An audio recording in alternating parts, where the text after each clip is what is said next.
Hello, Cubs fans, and welcome to brand new edition of Cubs on Tap. I am Ron Luce, joining you tonight for our first show in quite a few days. We did not have a show on Thursday evening, largely in part to there was another big event happening around the world of sports. That was the first round of the NFL draft.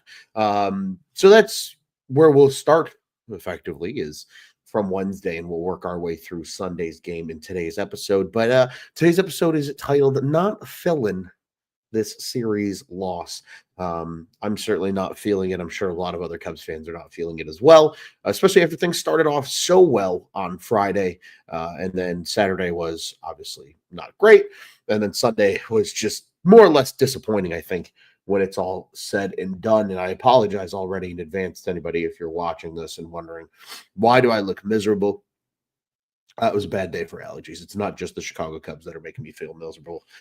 So we're going to power through and we're going to talk some Cubs baseball. But first, Dana Berry Sports Highlights. Evening to you too. It is definitely evening. I know I'm feeling the weekend, and I'm sure a lot of other people are as well. A lot of people are probably outside today enjoying the beautiful weather around the Chicagoland area as well. So certainly appreciate everybody tuning in with us here on Cubs on Tap. And that's where we'll start. Like I said, we're going to start with just a quick reminder to everybody. I know this series loss still hurts, but the Cubs swept the Dodgers. An incredible game on Wednesday night. Worth noting, a good friend of the program, Scott from Iowa, actually called the final score. It was really creepy. So for those that don't know, Steve McMichael, Chicago Bears legend, part of the 85 Bears, played a long career in Chicago as a nose tackle and as defensive tackle, passed away after his battle with ALS.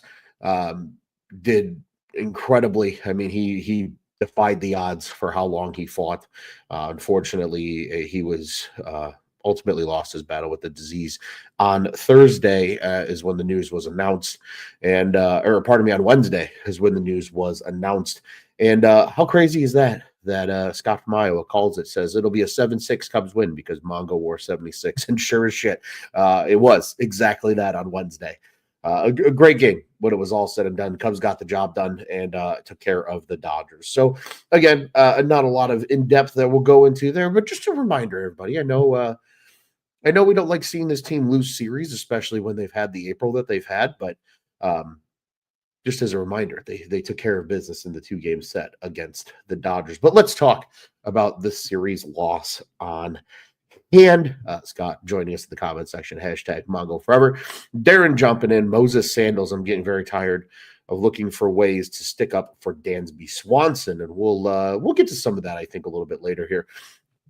But we'll talk at the series loss on hand first. And really, I think the most unfortunate part of it was things started out really well. Friday, even with the rain delay, it didn't matter. Cubs still took care of business and shut out the Phillies in a 4-0 win.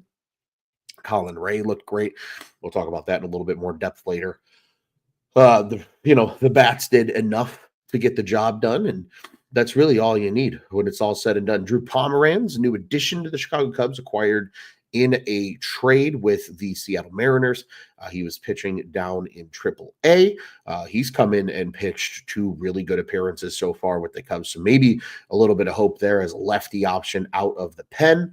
And then, of course, Saturday was not so great. Ethan Roberts had a rough go, was ultimately demoted back to Iowa as a part of some transactions on Sunday before the Sunday night baseball game. After the brutal 10-4 loss, he gave up 4 earned. Ben Brown giving up 6 earned, something that we will also touch on here in a few minutes. And then, of course, as we saw this evening, the Cubs gave themselves a chance. An early PCA double gave them the lead. The Phillies come back, tie the game. Castellanos scares the shit out of everybody in the 9th. But unfortunately, 3 walks from Julian Merriweather in the 10th inning ultimately hurts the Cubs. And the bats couldn't get anything going in the bottom of the 10th either. And certainly that is just not what they need right now. Just not what they need right now. And I think that's where we get to, right? The not filling this loss.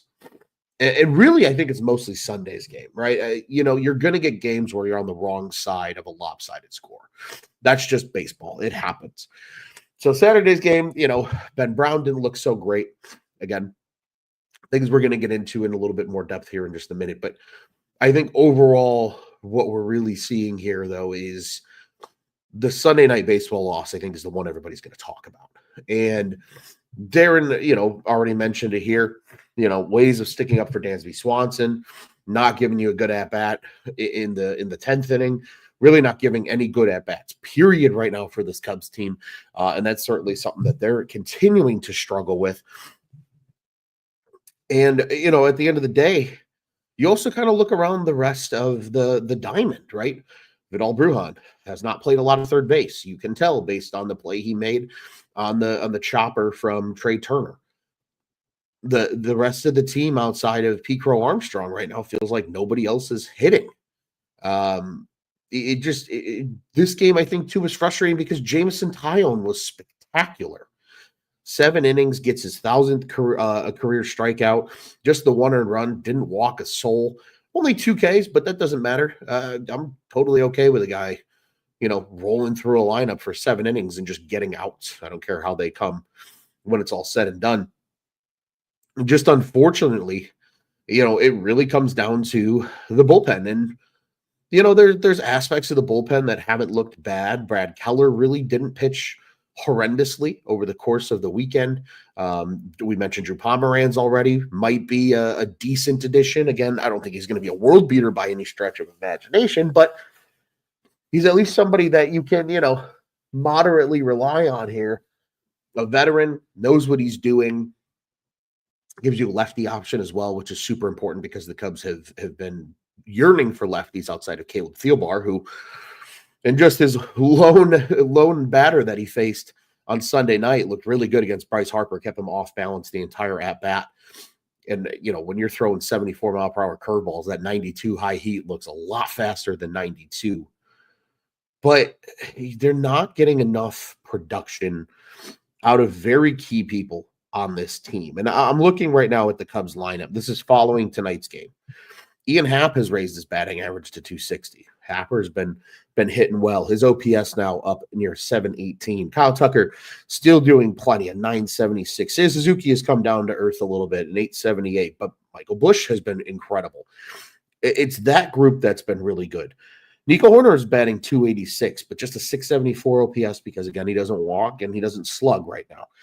But you got Pete Crow Armstrong, who's an 855 player. Miguel Amaya is nearly an 800 OPS player right now. And even Vidal Brujan, I know we give the guy a lot of crap, but he's a 715 OPS player. But then I look in the middle of that lineup, and then I think about the middle of the lineup from Saturday's game when Turner's in there. Turner's hitting 163 and has like a 400 and something OPS right now for what, $7 million, $8 million that he's making this year. And then to Scott's point, Dansby Swanson batting 181 with a 577 OPS for $177 million. And granted, again, you're paying him for his defense. Tough play on the scorcher off the bat tonight, but there's got to be some kind of offense. And I think there was a lot of hope early in the season, right? He had that run of the handful of homers early on. Things were looking up, but just it was either home run or bust has largely been what it's been with Dansby Swanson. And I think right now it's probably time to start talking about moving him down the lineup. Maybe you put a PCA in the 5-hole. If you don't want to change that up, maybe you start letting somebody like Nico Horner hit in the 5-hole. But something needs to happen because Dansby Swanson is not getting the job done in a crucial spot in the lineup when you're hitting 5. You either get on for the guys behind you because you have a Pete Crow Armstrong right now who's hitting incredibly well in that 7 spot, or you want to get on and be able to drive in other guys if Michael Busch and Seiya Suzuki and Kyle Tucker are doing their jobs as well. And I completely agree here with fake ball coach. Dansby is definitely a hot and cold hitter. He always has been. His biggest thing is he needs protection in the lineup. And we saw that when he was in Atlanta, and he doesn't really have that right now hitting in that 5-hole because it's not a shot at Nico, but Nico's not really protection, in my opinion, in the lineup. from a threat standpoint. If anybody would be, it'd probably be PCA would be more protection per se in the lineup the way he's been hitting than anybody else that's hitting low at least, right? Obviously, if you hit them higher in the lineup, you got guys like Tucker and Suzuki, but they're certainly not going to do that. And you're not going to take Michael Busch out of his spot right now the way he's been playing. So something's got to give. I know it's really easy to hyperfixate on tonight's game because there were critical mishaps that happened at certain times. But in the same breath, you also have to wonder that the Cubs really didn't do everything correct to address third base because there was the chance that Matt Shaw was going to struggle. And even though Scott says here, Matt Shaw, player of the game for the Iowa Cubs today, how ironic, isn't it? It is a little ironic, right? Especially when you take a look and you go, the Cubs are getting nothing from third base right now. John Birdie he's nice when he gets on base because he can run, but how often is he really on base? Vidal Brujan, kind of the same thing when you really think about it. And there's just no other good options. Sure, you could trot out Nicky Lopez and play him there, but is he really that much better than what you're getting? No, they're all kind of the same players. You know, the Vidal Brujan, John Birdie, Nicky Lopez, they're all very similar. And I think that's where Gage Workman being DFA'd really hurts this team. And, you know, we'll talk a little bit more about that kind of toward the close of the show, but he doesn't work out. You know, there's nothing coming from third base. You know, you need more production out of a guy like Dansby Swanson. Even if Dansby's hitting 230 on this team, that's fine. But when you're hitting 181 and you're not slugging and you're not getting on base at all, it's really going to potentially hurt this team when some of your other guys aren't going to be able to hit. That's just normal. Not everybody's going to be on 100% of the time. Darren says here, what sucks is Dansby will screw up the gel of PCA, Horner, Kelly, and or Maya when they're hot if he gets stuck down there. And yeah, but then you beg the question, is it worth moving guys around who maybe are hitting a little bit lower in the lineup despite having success? Or do you just say, hey, the 5-hole is a dead spot in this lineup right now until things improve? Again, there's no immediate answer, in my opinion, unless you're going to call up a kid and say, hey, you know, we're going to hit Dansby lower in the lineup. We need you to come in and we need you to hit. I don't really see that happening, though, right now. They don't have anybody at third base outside of Matt Shaw. You know, you're not going to pull up an Owen Casey right now. There are no reinforcements coming, not within the organization at least, and things will need to improve. But again, yeah, you had a bad day on Saturday, some rough pitching from some guys. But when it's all said and done, what are you going to do? And, you know, Matthew brings up a point here. He says, let's get Arenado. It's not that simple. Nobody's out of it yet in baseball. So teams are not going to just trade people. The fact that we saw Luis Arias traded by the Marlins as early as we did when that trade happened was weird. But that's also because the Marlins are the Marlins. And quite frankly, you know, there weren't a ton of teams that really wanted Luis Arias. All he does is hit. You know, he doesn't slug. He's not a great runner. He's not a great defender, but he puts the bat on the ball. So that was kind of a unicorn of sorts in terms of trades early in the season. Nobody's going to be trading anybody yet. It's April 27th. You know, we're not going to probably start seeing teams even remotely think about trading guys until June. More likely, probably July.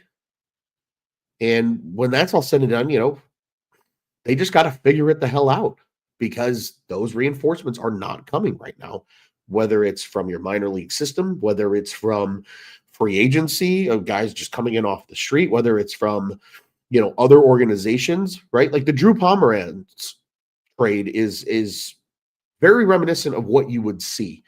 So unless you're bringing in a AAA level player and hoping they're the answer, there's not much coming right now for the sake of the Cubs. And that's going to, you know, they're going to just have to figure it out. And when it's all said and done, Matt says here they messed up not getting Bregman. I think they messed up more so just not having a really serious offer for Bregman. because he really even didn't consider the Cubs despite them offering him. But really, I mean, if you want my honest opinion, I don't think they messed up not paying Bregman $40 million a year, because I don't think he's worth that kind of money. I would rather give that kind of money to Tucker than to a guy like Bregman. But that's neither here nor there. Darren says, here for now, I think Birdie is the lesser of all evils at third base until something is figured out. That I completely agree with, Darren. I really do think John Birdie is just your best option right now. He's at least somewhat sound defensively. He can run. So, yeah, you're probably not going to get a ton out of the bat, but at least if he's on base, he's a threat to steal, get himself into scoring position. And then if you get, Miguel Amaya, or you get, the top of the lineup up behind him, he could be a threat to score some runs. And I think that is when you talk about, who's going to bring you the most value in that position right now. I agree. I think John Birdie is that guy. Until Matt Shaw is ready. Now, when is Matt Shaw ready? No clue. That's the magical question, right? He's looked good in AAA so far in April, but you also don't want to just bring him back up right away and say, okay, you got your maybe 90 plate appearances, or your 100 plate appearances. No, probably not even 100 yet. So, 70 plate appearances, whatever that number is. And, come up and be the savior. They don't want to do that. So things will have to improve. But, we're not filling the loss, but that is neither here nor there. Another quick comment here from Matt. He says, I'd rather give the money to Tucker, but they could have done both. Yeah, in theory. But again, the Cubs weren't going to pay Bregman what Boston paid him. Nobody was going to pay Bregman what Boston paid him. So Boston went all in on a guy. They really didn't do a whole lot else. And that, their big fish acquisition was Garrett Crochet, but they obviously made that deal via trade during the offseason. Now, as we had mentioned, starting pitching in this series, I think was really good. And we got to take it back to Friday, right? Colin Ray was spectacular. Sure, he only pitched 5, but on 92 pitches, right, we're now starting to see his pitch count rise, where he can start to pitch more closer to, 100, pitches when it's all said and done. But no runs, just 3 hits, 2 walks, fans 7. Colin Ray's looked really good. And I know a lot of people clowned the Colin Ray signing when it happened. I'm just like, oh, is this your other arm that you said you were going to go out and get? But you need pitching depth. And with Assad hurt and with Steele gone for the year and Assad re-aggravating his oblique, Colin Ray is all of a sudden kind of an important piece of this rotation now. So him pitching the way he did on Friday is exactly what the doctor ordered. And then you got similar pitching from Jameson Taillon, if not arguably better pitching from Jameson Taillon. On Sunday, 7 innings, didn't walk anybody, gave up just the 1 run, only a couple of hits, and, just a couple of strikeouts. But that's all that you need. He racks up his 1,000th strikeout in this game. I mean, you got exactly what you wanted. Porter Hodge looked good. Ryan Presley looked good. And you only needed them to pitch in 1 game this series. But then, again, it's the Julian Merryweather walks, right? That's where everything came crashing down. 3 walks by Merryweather. It's saying it was a nice run. I mean, that's really what it came down to. And it's a tough position to come into in the 10th when you have that ghost runner sitting behind you on second base. But the one thing I agree with, I don't typically like Sunday Night Baseball's commentary. I'm very critical of it. But they put it best. You just got to pitch. Pitch like nobody's on base. Because guess what? If that guy scores, it's okay because your team starts with a runner on second too. Don't go crazy. Don't go crazy. You know what I mean? Just pitch your game. Merryweather just needed to pitch his game in that moment. He didn't. He was trying to be too fine around the edges. It led to the walks. And the rest is history. Bruhan backs up on the chopper from Turner. So instead of it just being a 2-1 game, it's a 3-1 game. It's easy to say, well, that play ruined it, but you're going to have a lot of games like this in baseball where, 1 or 2 things stand out in, You hope the decision could have gone the other way, but it hasn't. And that's something that, the Cubs will certainly have to worry about as we continue to move forward. But Ben Brown right now seems to be the only shaky starter. And he's struggled, right? That ERA is, I think it's in the fives, might even be in the sixes now. Obviously, right now is not a time where you go, Ben Brown's done in the rotation. That's not feasible, I think, at this point. But big if, but if Javier Assad is ready at some point in the near future with that oblique injury, or as crazy as this might sound, Chris Flexen has pitched really well in Iowa, and he's an inning eater, and he's going to give you at least an opportunity to win games. When does that time come for Brown? Because I don't know if Brown's a starter long term. And I agree with what Matt has to say here. He says Brown needs a third pitch. It's unfortunately it's not that simple, right? It takes guys a long time to master a third pitch. And if that's not what Brown's going to do, then maybe Brown does become a high leverage reliever. But you could use that right now with the way the bullpen's pitching. And you have starting depth. And sure, the starting depth isn't sexy, right? Like Colin Ray wasn't sexy. Chris Flexen's not sexy, but it's there. You have the opportunity to turn to somebody who knows how to pitch in the big leagues. I know everybody dogged the 2024 White Sox, but Chris Flexen, outside of Garrett Crochet, was probably their best starter. He was consistently going 6 and 7 innings. Sure, he might get banged up and give up 4 runs and get the loss, but that's because he gets no run support. But he still goes out there and gives you a bulldog performance when you're trying not to burn through a bullpen, because how often were the White Sox burning through their bullpen when you're losing by 6 and 7 runs? I think there's going to be some questions now as we get into the month of May. They're through the hardest part of the schedule, right? April was the gauntlet. This series coming to a close pretty much ends that, right? Now you got the Pirates on the horizon. You got the Brewers on the horizon here. You got the Mets. You got the Giants mixed in here. So the next couple weeks are still tough, but you got some teams that aren't nearly as good as, the Dodgers and the Phillies and the Padres, who you saw a ton of in the month of April. And then you have the part of the schedule in May where they should take advantage of it. Colorado's in that mix. Miami's in there twice. The White Sox are in there once. That's the part of the schedule. The Reds are in there. The Reds are off to a good start. They're second place in the division right now. So you want to go out and win those games.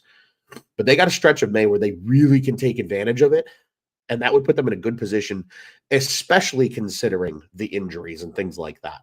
And you get yourself closer to the trade deadline with a good record where maybe you can pounce on a Sandy Alcantara or another starter that becomes available. Maybe Chris Flexen does come up and give you some run. Maybe Ben Brown figures it out. I don't know. There's a lot of what ifs at this point, but it really does feel like so far that Brown has been the only shaky starter. Colin Ray's looked really good. Matthew Boyd has been strong. Obviously, Shota is going to be Shota. And then even, as we saw today, Jameson Taillon continues to pitch really well for this Cubs team and looks like a good signing for what he is in terms of dollars and in value of what he brings. They need those guys, and that's going to be key.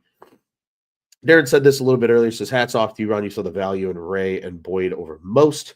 It's tough because it's not even so much taking credit as it is just understanding the sport of baseball. There's so few dominant players that you're going to be able to pay on a team, right? And so you need to find these guys. Think about those Boston World Series teams that Jed and Theo were putting together during the early 2000s. David Ortiz was not David Ortiz yet until he got to Boston. He was a guy that they saw a prospect in. They liked something that he did, and they figured out a way where, hey, we can make him better and a better version of himself and give him an opportunity to be that guy, right? Yeah, they made the big splash, and went out and got a guy like Manny Ramirez to be a part of those teams. But then you also go get a guy like Kevin Millar, who was older at that time and ended up having a really good season and overproduced. So, that's just kind of baseball. You got to find value in guys that maybe people don't see. Matthew Boyd was a perfect example of that. Well, the guy's always hurt. Okay, well, yeah, that's not a false statement. Well, the guy, was coming back, but he looked really good for the Guardians. But like, you can't put a lot of stock into 9 starts. But he looked like a different pitcher physically, right? He was throwing from a new arm slot. He was getting more run on his slider and his curve. They looked like two different pitches for once in his career, rather than just looking like the same pitch. All of a sudden now, everything of his played better, and that has made him a better pitcher.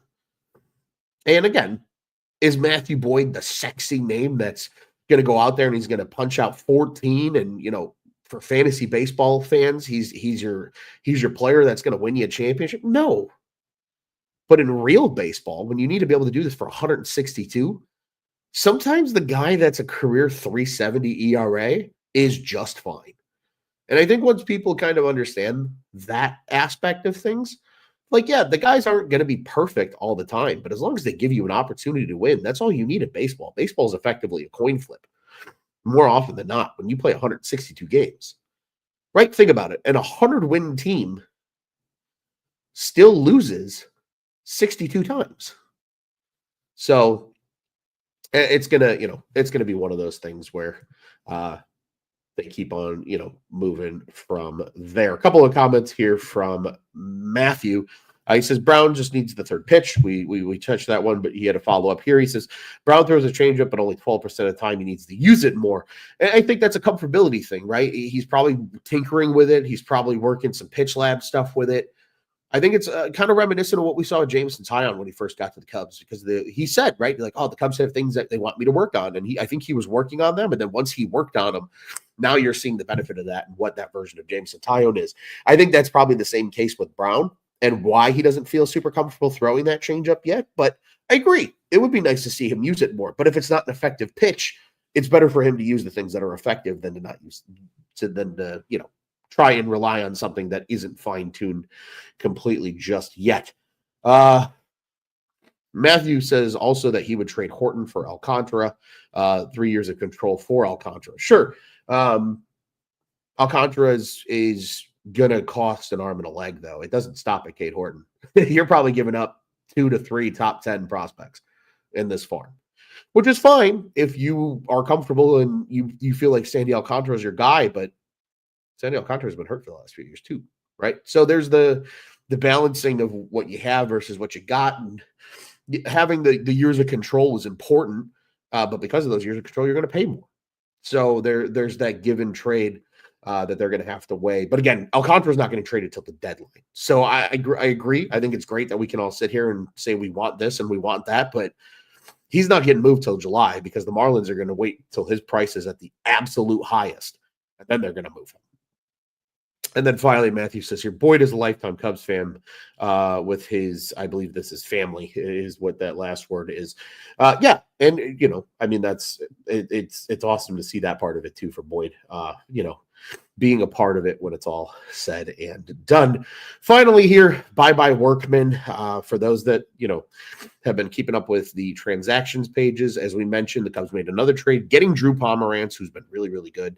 I'm kind of interested to dive into Pomeranz a little bit more as hopefully time presents itself over the next couple of weeks. But Gage Workman ultimately was DFA'd.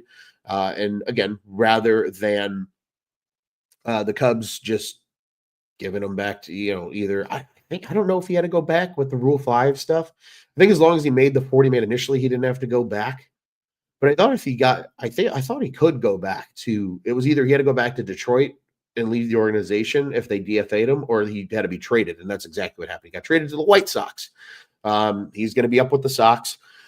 He's probably going to play a lot. There's already, reports out there that he's quoted saying he wants to beat the Cubs. That's fine and dandy.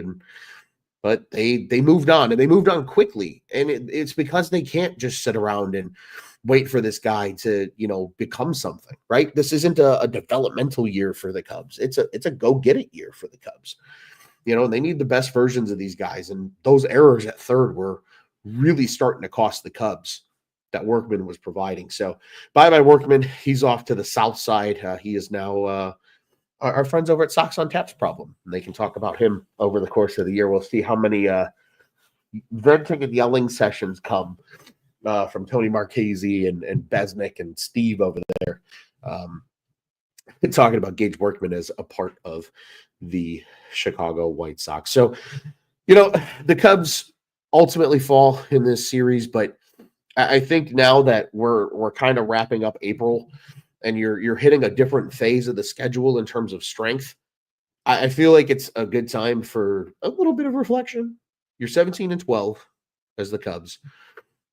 You took care of business against some really good teams, the Padres, the Dodgers, the Diamondbacks. Things have been humming. Right? And it hasn't all been pretty and perfect. Obviously, the bullpen is still a huge concern. Obviously, this series loss sucks when it's all said and done. You still have some question marks in your lineup at various positions. You still have some question marks in your starting rotation because of health. But at the same time, you're 17-12. Now the key is don't have a shit month of May, right?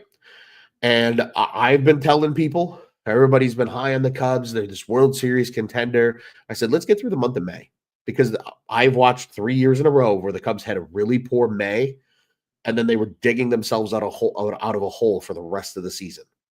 They have to have a good May, especially this year. You have to have a good May, because you see that you finish up this Pirates series on May 1st, right? So that's more or less an April series at this point.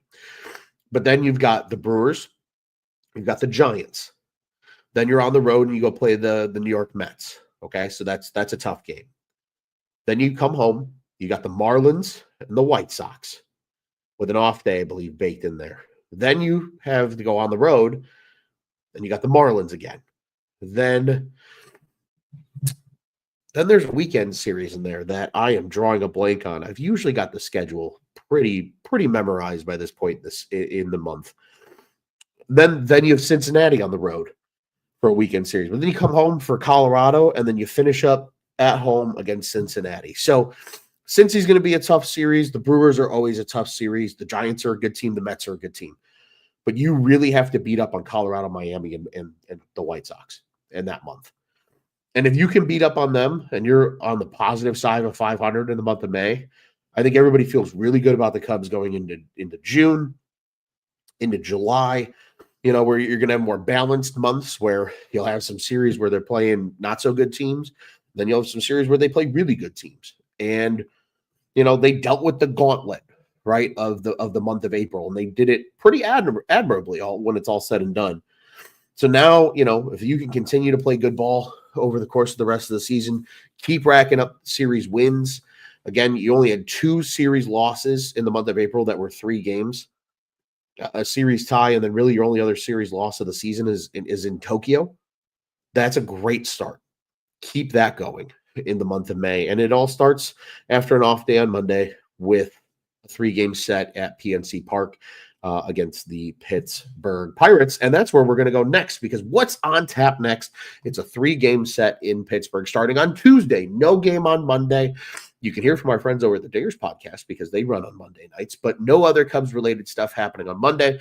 The Cubs are in action on Tuesday in their early games this week. So mark your schedules. 5:40 first pitches on Tuesday and Wednesday. That's Central Time. 5:40. Because those are 6:40 starts in Pittsburgh. And then on Thursday, I hope you like lunchtime baseball. I know I do. 11:35 is the start time for Cubs Pirates on Thursday because it's a getaway day. The Cubs then fly to Milwaukee for a Friday night game. We'll be back with you after that game on Thursday. We'll be back with you after Tuesday's game as well for our normally scheduled programming over the course. And it'll all be good. You got 3 with the Pirates. Ian Happ, player to watch in this series, loves hitting in PNC Park. So be a great time for Kyle Tucker to explode. I think PCA could have a fun series out there in Pittsburgh as well. They're going to need the bats to come to life. And we're hoping for a series win, right? That's the key here. You take 2 out of 3 every game, every series, the entire year, and good things are going to happen for the Cubs. Didn't go their way against the Phillies, but you got the other team from Pennsylvania on the horizon in an NL Central battle with the Pirates at PNC Park starting on Tuesday. One final quick one here. Bilbo Swaggins, hilarious name there. Says, great series, brother. Go Phils, though. Hey, Phillies are a good ball club. Big win for them. They are now 2 games above 500, 15-13. So still a little bit behind the old Cubbies there in terms of record, but a big series win though for the Phillies. They have a hell of a battle taking place over there in the NL East. They're currently second, but they're 4 games out of first place right now. The New York Mets 19-9 to start the year. They've been really, really good. They're 8-2 in their last 10 when it's all said and done. Shota is pitching on Tuesday, according to Jay. Yeah, I was checking that earlier, and everything was still showing as TBD. It's still showing as TBD on the MLB app, but I'm wondering if any of the beat writers have announced anything. But yeah, I would project it'll be Shota, Boyd, and then we'll see Ray on Thursday is how it should shake out for pitching. I don't know who's pitching for the Pirates. That has, again, not been announced on the MLB app just yet. I'm sure we'll get a report from the beat writers come Monday or even Tuesday morning, potentially, of official starters, or just keep an eye on the app because they'll update it at some point as to who will be starting. So Cubs have some of the beef of their rotation going too over these next 3 games. Got to take advantage. Got to get a W in Pittsburgh. Well, ladies and gentlemen, that is all for me tonight. Again, I'm battling through the allergies, so I apologize for the nose wiping and the sniffles. But it's been a rough one for the sinuses. It was a rough series for the Cubs, but it's not over. The month of April is almost over, but the season is far from over. A much easier stretch in the month of May coming up. Try saying that sometimes fast. And they have to take advantage of it. We will see you guys on Tuesday night after game 1 of the Pittsburgh series. We'll also see you after the 3rd game of the Pittsburgh series on Thursday. And then we'll be back with you guys again for a Sunday night show recapping the Milwaukee series over the next week. We appreciate you guys. Everything has come to a very much an end when we talk about other sports and coverage. So it's becoming Cubs on Tap only season for a lot of us here at On Tap Sportsnet, or Sox on Tap, depending who you ask. And with that in mind, it'll be good to be on the microphone talking Cubs baseball throughout the summer. I'm Ron Luce. As always, we appreciate you guys tuning in. Follow our friends over at the Dingers Podcast. You know the drill and where to find them there. They are the second Cubs on Tap show here, covering your Chicago, on Tap Sportsnet, covering your Chicago Cubs. Follow Cubs on Tap on the socials. Follow all of our great contributors as well. You can follow myself in addition to that. Bulls, Bears, Blackhawks, you know the drill. Bears had a big NFL draft week. Probably be a lot of good content coming from our crew regarding who the Bears selected over the course of 3 days this past weekend. Be sure to be on the lookout for those if you're a Bears fan. And, of course, you guys know the drill. The other 2 teams are going to have big summers coming up, so be on the lookout for stuff there as well. And Cubs fans, as always, you know friends that like the Southsiders. So do we. Send your friends to our friends over at Sox on Tap, and they can be friends and talk about the miserable franchise that has the second worst record in baseball. OnTapSportsNet.com, at OnTapSportsNet on the socials, the OnTap Sports Network. Go and check out what's on tap in Chicago sports. Jay says it best. He says FTC, the Pirates. So we'll say FTP, FTC, as always. We wish you a great weekend. Have a great week, everybody. And let's go Cubbies.